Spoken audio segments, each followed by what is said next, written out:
Hi, everyone. I want to speak to what a lot of us are reacting to right now. People are watching violence unfold, they're watching authority lie. They're wondering how far this really goes and what does it mean for my family, for my kids, for people I love. Everyone is shaken. And what's being activated inside you right now isn't only about what's happening out there. This moment is bringing up old survival patterns to the surface. These are ways that we learned very early on to stay safe in a world that didn't feel predictable.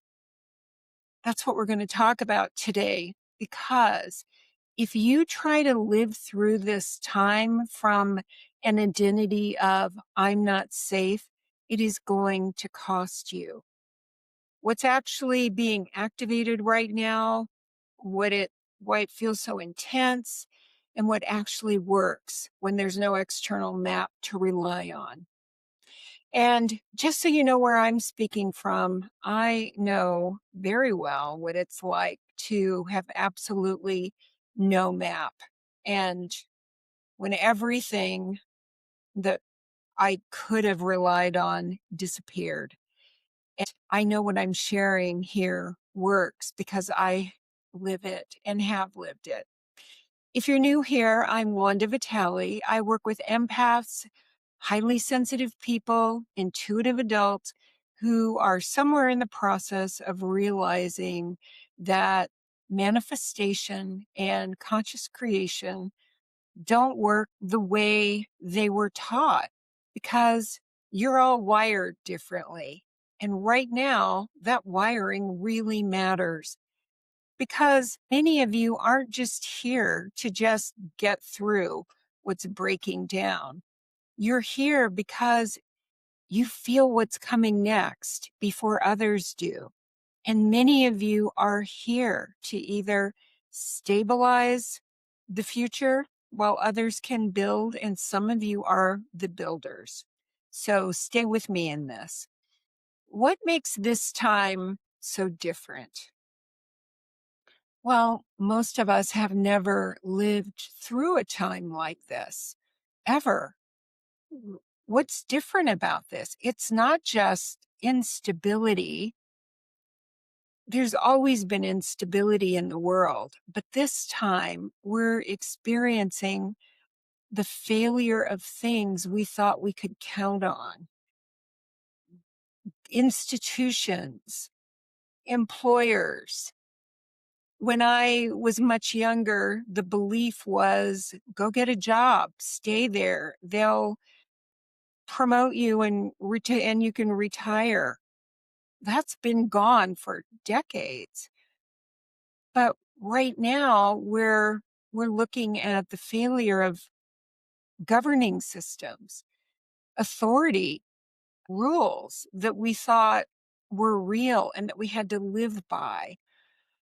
But the impact of this, it shakes our entire orientation, not just our emotions. It makes us question how life actually works.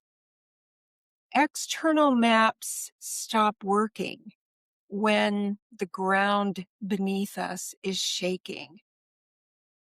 Most of us have never lived through a time like this, where what we thought we could count on is showing us that we can't.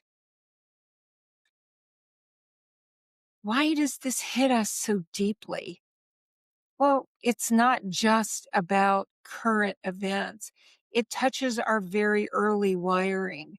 As babies and little children, we looked around and said, how do they do things here? Is it safe?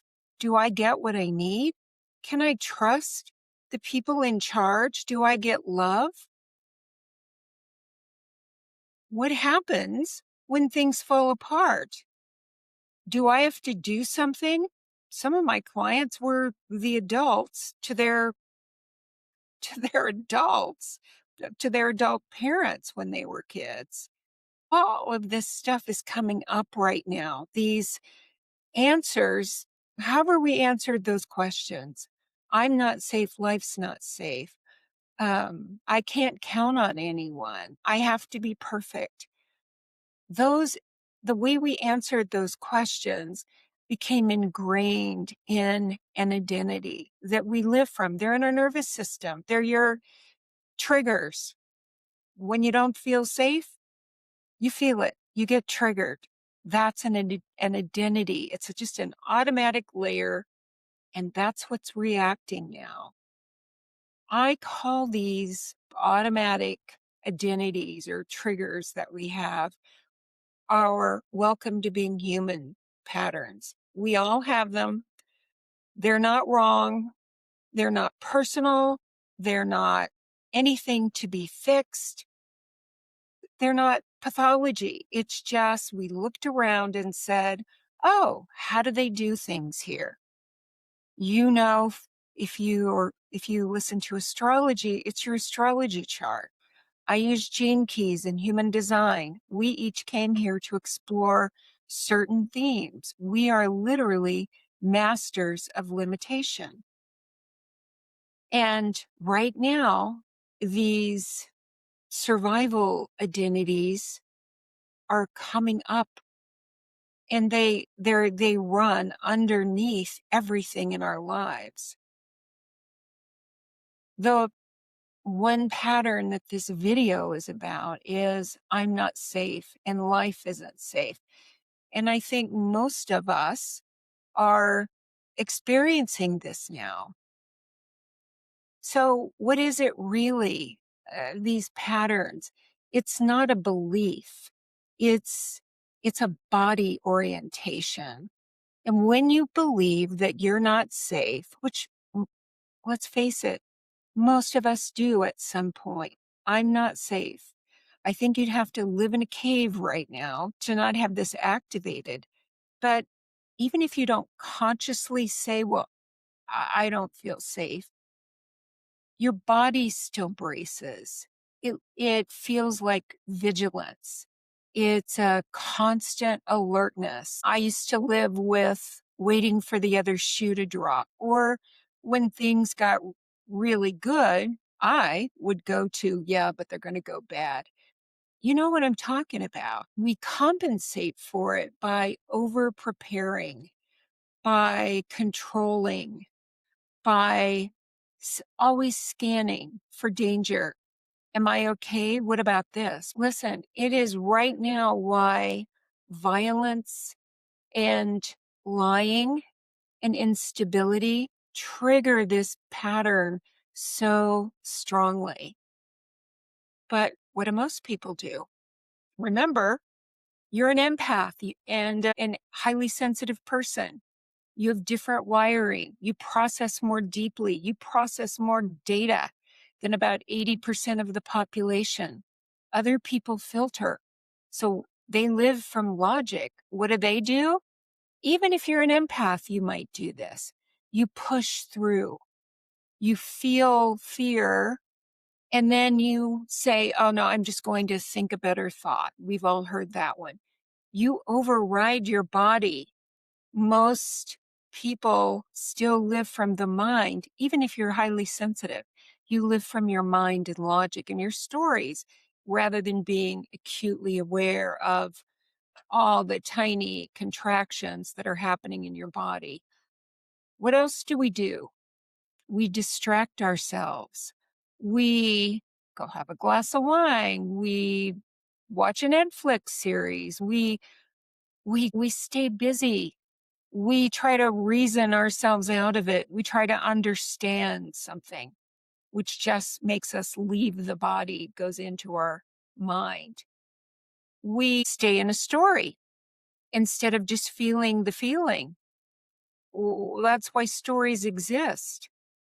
Instead of just saying, this is fear in my body, this is a sensation, we go into a story about it. We might say, oh, well, it's not that bad. It's under control. Well, there are laws for this. There are rules for this. Or, we all do it. We say, oh, my marriage isn't that bad. This job, I know it's not what I want, but it's okay. That's a story to bypass what is really asking to be felt in us.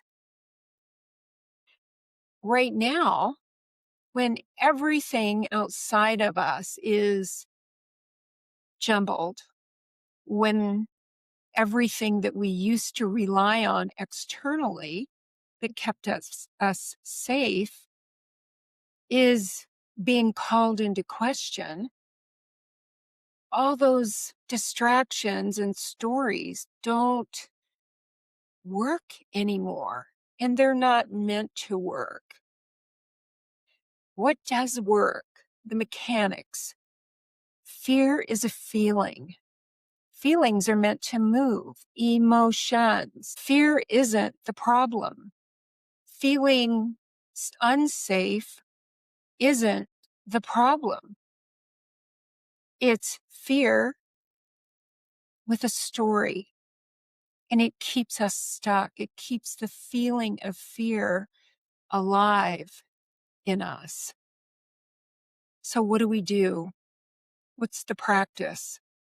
We feel it fully. No flinching, no explaining, no meaning. When my life changed, that I've shared in other videos, when I had to face my worst fears, I didn't have garden variety fear, I had terror. So I would say, come on in, terror, here, just come on in. I'm not going to make you go away. I'm going to stay out of story. I'm just going to be with you. I walk my clients through a practice of inviting the feeling of fear in. Does it have a shape? Does it have a color? It's easier if somebody facilitates this for you. Does it have a message? Does it have a texture? No story. You're focused on the sensation in your body. And when you do that and stay present with the feeling, it moves. Generally, it takes about 90 to 95 seconds for a feeling, an emotion to move through your body. It's an emotional wave. And once it moves, you have space. Something changes. When fear is felt without a story, it moves. That's why it's coming up. It's coming up to move, to leave. It doesn't take hours. It doesn't take analysis. It takes about a minute or two. The sensation completes, the intensity dies down, the charge drains. You're not bracing anymore. You're being with the feeling and you're still okay. Once that feeling has moved or diminished, there's space. And it's not clarity, and it's not certainty, and you may not even feel relief, but there's space. And this is when you can ask, how do I prefer to feel right now? Not what should I think or what should I do? Preference, not force. It's choice. Maybe you prefer to feel steady. Relief. Relief is a good one for sensitives. Maybe you prefer to feel grounded, open, neutral, whatever is true for you in that moment. And from there, identity that you live from, that you decided on, that's become you, that identity starts to shift. And it's not because fear is gone. We'll always feel fear to some level. We should feel fear. It keeps us from stepping out in front of an oncoming car. So we'll always feel fear. But this is what's different. When we choose to feel what we prefer and feel that, fear's no longer in charge. You can feel fear and still live from an identity that knows that life is safe, that you are safe, that you are guided. And that identity isn't created in a moment. It's chosen again and again. Every time the old reaction comes up, I used to say, here's my old friend terror when it would come up, because I didn't believe that life had my back, as many of you listening don't. And I understand that this is the shift that we're in, and this is the shift that you're actually creating as you do this inner work. I would say, come on in, terror, come on in. And when I no longer resisted it, when you no longer resist the feeling, when you sit with it, invite it into your body, no story attached, but you could say, yep, this is fear, all right. Yep, it feels like that burning in my solar plexus, wherever you feel it, or it feels like energy in my heart. Yep, that's fear. Come on in, fear. Well, eventually, when there's no story attached, fear just doesn't have a place to land in you unless there is a car coming your way. We're being invited right now during this time on the planet when our external maps have disappeared. We're being invited to step into authorship. Authorship. This is the map. Not external circumstances anymore, not predictions, not knowing what is going to happen according to somebody who purportedly knows. We're here to create the map inside. The map is the identity that you're living from, that you're living as. Safe, guided, here for a reason. And from there, from that identity, your next step appears. One decision lands. One conversation lands. One boundary that you decide. Everyone talks to boundaries as though they apply to other people. But this time is asking us to have internal boundaries. Like, I don't listen to fear anymore unless my body is in danger. And even if I think I am in danger, am I really? Maybe that internal boundary is I'm tired of letting fear and hopelessness bully me. We are the maps.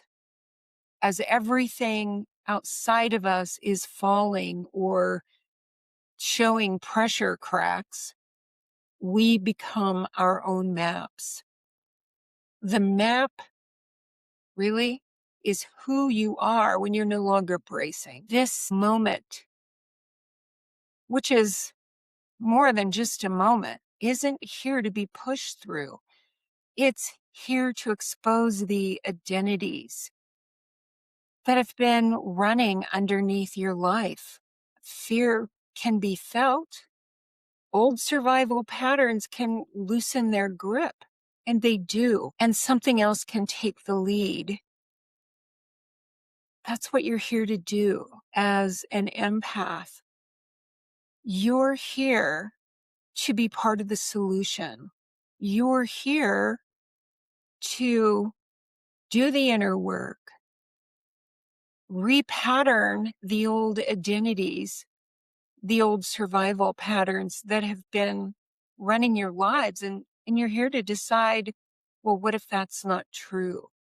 What if I am safe?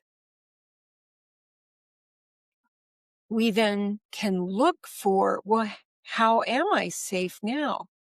We look for proof. we look for proof that we are safe.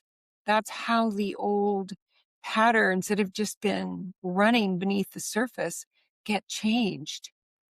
You just can't believe in ghosts under the bed when you look under the bed enough times and realize, no, there are no ghosts. So now, when it seems that there are no maps on the outside, that we're being shaken and stirred and being invited to look at, what do I really believe? And is that really true?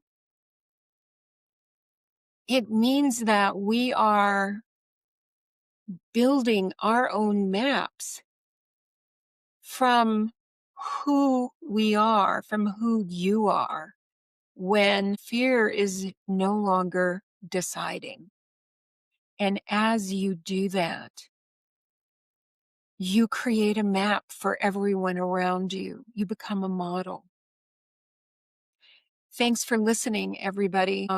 If you haven't hit subscribe, do that.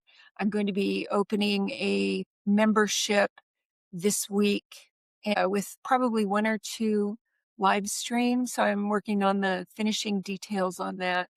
And let me know how this lands. I read all the comments.